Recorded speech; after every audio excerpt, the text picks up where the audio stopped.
Hello class 10th students, क्या तुम्हें भी हिंदी के ईमेल लेखन में प्रॉब्लम होता है और इससे डर लगता है? तो आज का ये वीडियो तुम्हारे लिए गेम चेंजिंग साबित होने वाला है, क्योंकि ईमेल से रिलेटेड और जितने टाइप्स के ईमेल एग्जामिनेशन में पूछे जाते हैं सबका कंप्लीट सॉल्यूशन मिलने वाला है।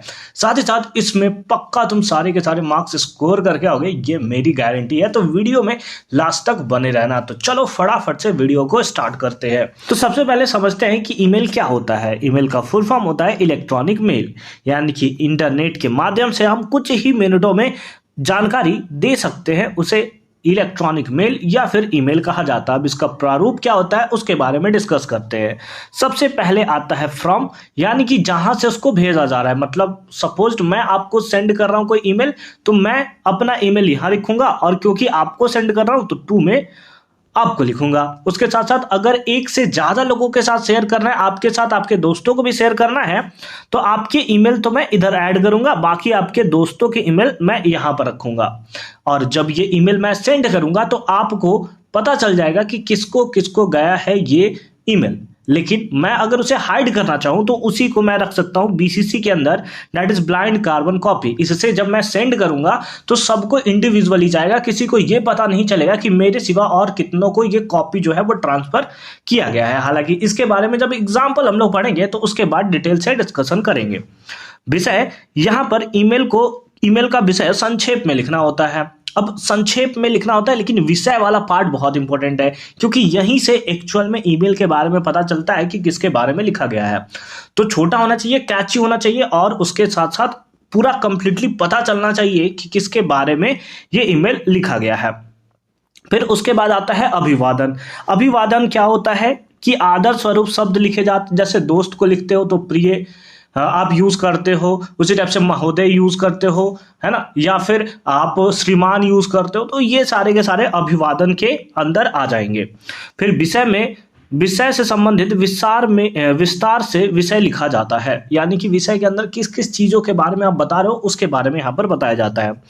साथ ही साथ लास्ट में समापन होगा। अगर कोई फाइल अटैच्ड करना है तो उसको आप अटैच्ड कर दोगे। हालांकि जो 10th क्लास में मेनली क्वेश्चंस आते हैं ना, उसमें आपको अटैच्ड वाले क्वेश्चंस बहुत ही कम देखने को मिलता है। यूं बोले तो नहीं के बराबर क्वेश्चन आता है। और लास्ट में अपना हस्ताक्षर कर दोगे जो भी उस ईमेल को सेंड कर रहा है। अब आते हैं ईमेल के प्रकार के ऊपर।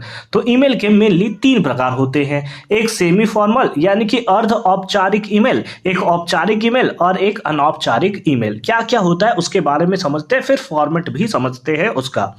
सेमी फॉर्मल ईमेल क्या होता है? जब किसी सहपाठी को या साथ में काम करने वाले किसी विषय के अंतर्गत लिखा जाता है तो इसकी भाषा बहुत ही सरल, मात्रवत और आकर्षक वाली होती है। तो अगर सहपाठी को लिख रहे हो, अपने दोस्त को लिख रहे हो या साथ में काम करने वाले किसी व्यक्ति को लिख रहे हो, तो उसको हम लोग बोलते हैं सेमी फॉर्मल ईमेल, यानी कि अर्ध औपचारिक ईमेल।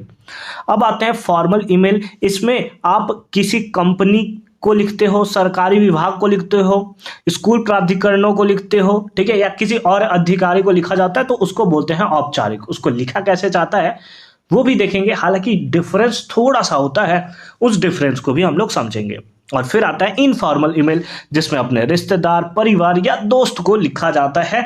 तो सेमी फॉर्मल और इनफॉर्मल वो दोनों जो है वो लगभग एक ही कैटेगरी में आते हैं। दोनों के बीच में डिफरेंस एकदम नहीं के नाम का आपको देखने को मिल जाएगा। तो चलो एक एक करके अब एग्जाम्पल्स के थ्रू समझते हैं कि क्या होगा। जैसे अपने मित्र को अपनी जन्मदिन की पार्टी पे निमंत्रण हेतु 100 शब्दों में ईमेल लिखिए। तो अब क्योंकि दोस्त को लिखना है तो ये आएगा किसके अंदर? इनफॉर्मल के अंदर। कैसे लिखते हो प्रारूप समझोगे। सबसे पहले क्योंकि यहां पर ईमेल हमें मेंशन नहीं है तो फ्रॉम जो भी ईमेल है उसको लिख दोगे। आप अपना ईमेल डालना चाहो तो डाल सकते हो, बट ज्यादातर आप ट्राई करोगे कि xyzabc@gmail.com ऐसा ही तुम यूज करोगे। स्टार्टिंग वाला पार्ट इंग्लिश में होता है तो याद रखोगे। फिर आते हो टू, यहां पर भी वो मेंशन है कि किसे भेजना है, दोस्त को भेजना है, तो यहां पर भी XYZABCD जो भी होगा वो तुम यूज कर लोगे।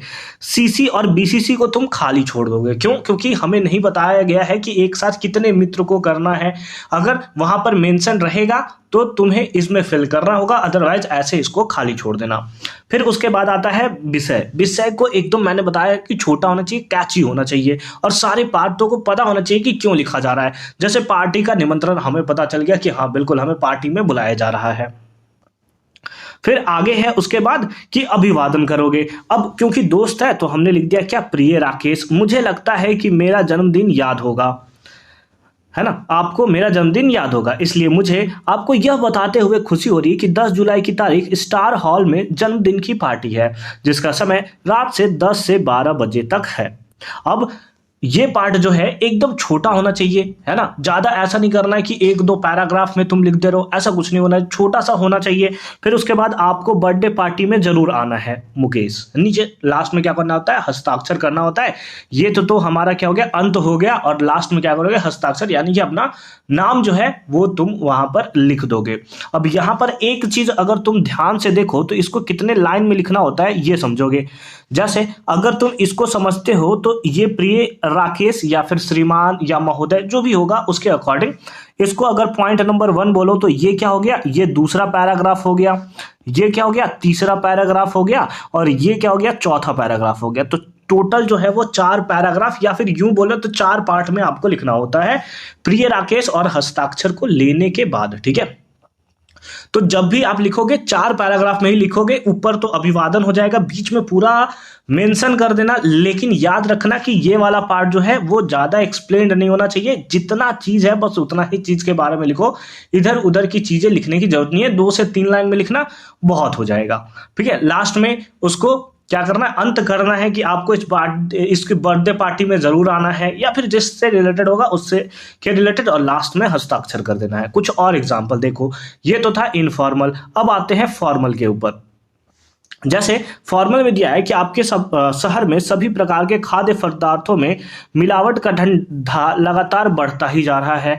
अपने राज्य के खाद्य मंत्री को लिखना है, यानी कि फॉर्मल है, और उसका हमें क्या दिया हुआ है कि ईमेल भी दिया हुआ है कि किसको तुम्हें सेंड करना है, यानी कि टू वाला पार्ट आपको यहां पर गिवन है। तो सबसे पहले तुम क्या करोगे कि अपना ईमेल, क्योंकि तुम सेंड कर रहे हो, फिर क्योंकि हमें यहां पर गिवन है कि किसको सेंड करना है तो टू में आप इसको कंप्लीटली ऐड कर दोगे। बहुत सारे लोगों को हमें यहां पर भेजना नहीं है तो सीसी और बीसीसी दोनों को हम लोग क्या कर देंगे, खाली छोड़ देंगे। अब आते हैं सब्जेक्ट के ऊपर, तो सिंपल फॉर्म में ऊपर में लिखा था खाद्य पदार्थों में मिलावट की समस्या, है ना, यही प्रॉब्लम था, तो वही लिख दिया कि खाद्य पदार्थों में मिलावट की समस्या के संदर्भ में। कितना अच्छे तरीके से हमने विषय को यहां पर लिखा हुआ है। फिर उसके बाद क्या आता है, अभिवादन आ जाता है। अब यहां पर प्रिय प्रिय खाद्य मंत्री ऐसा मत लिख देना, है ना, तो यहां पर लिखोगे क्या, महोदय, है ना। आप भली भांति जानते हैं कि त्योहारों का मौसम आ पहुंचा है, जिसमें खाद्य पदार्थों की महत्वपूर्ण भूमिका होती है। इस समय बाजार में खाद्य पदार्थों की मांग बहुत बढ़ जाती है और उसकी पूर्ति करने के लिए मिलावट करने का धंधा भी जोर पकड़ने लगता है, जिससे ग्राहक बहुत ही परेशान होते हैं। अतः आप संबंधित विभागीय कर्मचारियों को सचेत करें, जिससे वे जगह जगह छापा मार कार्यवाही हो और दोषी लोगों के खिलाफ सख्त कार्रवाई की जाए, ताकि नवजीवन विभिन्न विषयों से सुरक्षित हो सके। अब उसके बाद लास्ट में हस्ताक्षर जरूर करोगे। यहां पर भी अगर तुमने ध्यान दिया होगा तो ये हमारा कौन सा हो गया, पहला पॉइंट, ये हमारा कौन सा हो गया, ये दूसरा हो गया, ये तीसरा हो गया, और ये हमारा क्या हो गया, चौथा हो गया। तो मैंने आपको बताया है कि 4 पार्ट में इसका आंसर जो है वो आपको लिखना है, और ज्यादा बड़ा भी नहीं लिखना, जितने चीजों के बारे में हमसे बोला गया बस उसी चीज को तुम्हें यहां पर मेंशन करना है ना। कुछ बड़ा पैराग्राफ लिखने की कोई भी जरूरत यहां पर नहीं है, ना ही तुम्हें इसमें कोई भी अंडरलाइन करने का जरूरत है कि ये इंपॉर्टेंट हो गया तो अंडरलाइन कर दे, तुम्हारे नंबर जो है वो काट सकता है एग्जामिनर। तो अंडरलाइन भी तुम्हें नहीं करना, बस तुम्हें क्या लिखना है कि नॉर्मल तरीके से जैसे तुम यहां पर आपको बताया जा रहा है, जैसे तुमने स्कूल में पढ़ रखा है बस वैसे तरीके से आपको लिखना है। कुछ और एग्जांपल्स के थ्रू समझते हैं। जैसे राज्य के परिवहन सचिव, है ना, इसके बारे में भी बहुत क्वेश्चन जो है वो एग्जामिनेशन में आते हैं, तो इसको भी तुम ध्यान रखोगे। अब किसको भेजना है ये तुम्हें दिया हुआ है, यानी कि 2 वाला पार्ट तुम्हें गिवन है, ठीक है, जिससे आपकी बस्ती का नया बस मार्ग आरंभ कराने का अनुरोध हो। तो ये हमारा क्या दे दिया, सब्जेक्ट भी हमें यहां पर क्लियर है। कितना सिंपल सा होता है ना, तुम इस बात को समझो। तो फ्रॉम जिसको भेज रहे हो, है ना, टू जिसको भेजना है, सीसी और बीसीसी अगेन इसके बारे में मेंशन नहीं है, ये मैं बता रहा हूं, मैक्सिमम टाइम खाली ही रहेगा, जैसे लिखा हुआ है वैसे तुम छोड़ दोगे, ठीक है। फिर विषय अपनी कॉलोनी तक नए बस मार्ग हेतु, ठीक है, विषय लिख दिया। फिर अभिवादन, अगेन तुम स्टार्ट करोगे इससे महोदय से, है ना। मैं उत्तर पश्चिम दिल्ली का विकासपुरी डी ब्लॉक का निवासी हूं, ठीक है। अगर इस टाइप के क्वेश्चन है ना तो सबसे पहले तुम ये मेंशन करना कि तुम कहाँ के रहने वाले हो, ठीक है। इन सारे एग्जाम्पल से देखकर तुम्हें पता करना है कि क्या क्या चीजें हमें वहां पर लिखनी है। हमारे क्षेत्र में बड़ी जनसंख्या निवास करती है, जैसे अधिकांश लोग दिल्ली के विभिन्न भागों में कार्यरत है। हमारी कॉलोनी से कोई बस नहीं चलती, अतः आपसे अनुरोध है कि विकासपुरी डी ब्लॉक तक एक नया बस मार्ग आरंभ करने की कृपा करें। मुझे विश्वास है कि आप इसे गंभीरता से लेते हुए संबंधित अधिकारी को इसके लिए उचित निर्देश देंगे। लास्ट में हस्ताक्षर, यहां पर भी देखो तो पहला हो गया, ये दूसरा पॉइंट हो गया, तीसरा हो गया और चौथा, यानी कि अगेन 4 पॉइंट में इसको एंड किया गया है। और तुम भी ध्यान रखोगे एग्जामिनेशन में कि 4 पॉइंट में ही एंड करोगे। आ जाओ एक और एग्जाम्पल देख लेते हैं कि छात्रों के लिए अधिक खेल सामग्री उपलब्ध कराने हेतु अनुरोध करते हुए अपने प्रधानाचार्य महोदय को xyzschool@gmail.com पर एक ईमेल लिखिए।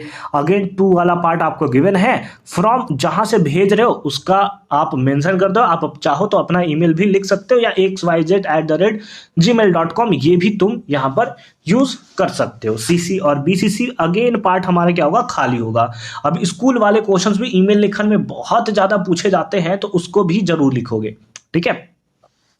फिर विषय अधिक खेल सामग्री उपलब्ध कराने का अनुरोध। फिर उसके बाद आता है तुम्हारा अभिवादन, क्योंकि स्कूल को लिख रहे हो तो फिर से तुम लिख दोगे क्या, महोदय, है ना। जैसा कि आपको विदित है, आगामी मास में जिले स्तर का विभिन्न खेल प्रतियोगिताओं का आयोजन होने वाला है, जिसमें हमारा स्कूल भी भाग ले रहा है।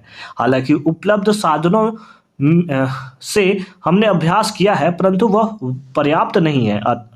यह अनुरोध हम आपसे कर रहे हैं कि कृपया खिलाड़ियों के खेल सुविधाओं और सामग्री में कोई कमी न की जाए और खेल गतिविधियों हेतु अधिक फंड निधि का व्यवस्था की जाए, ताकि आने वाली प्रतियोगिता में हम बेहतर प्रदर्शन कर सके, विद्यालय का नाम रोशन कर सकें। आशा है कि आप हम खिलाड़ियों की इस अनुरोध को स्वीकार करने की कृपा करेंगे। और लास्ट में हस्ताक्षर, अगेन देखो तो 1, 2, 3 और 4 पॉइंट। तो इन सारे चीजों को ना, जो कॉमन चीजें ना, उसको तुम ध्यान दोगे और उस बेसिस पे तुम यहां पर इसका आंसर जो है वो लिखोगे, है ना। तो आई होप कि ईमेल लेखन का अगर इससे रिलेटेड कोई भी क्वेश्चन अब आपके पास आ गया तो बस आपको क्या करना है कि अब लिख कर आ जाना है। एक मैं आपको होमवर्क दे देता हूं ताकि आप इसको सही तरीके से इसका आंसर जो है वो आप लिखकर हमें टेलीग्राम चैनल पे बता सको। और इसका पीडीएफ लिंक भी आपको मिलेगा हमारे टेलीग्राम चैनल पे,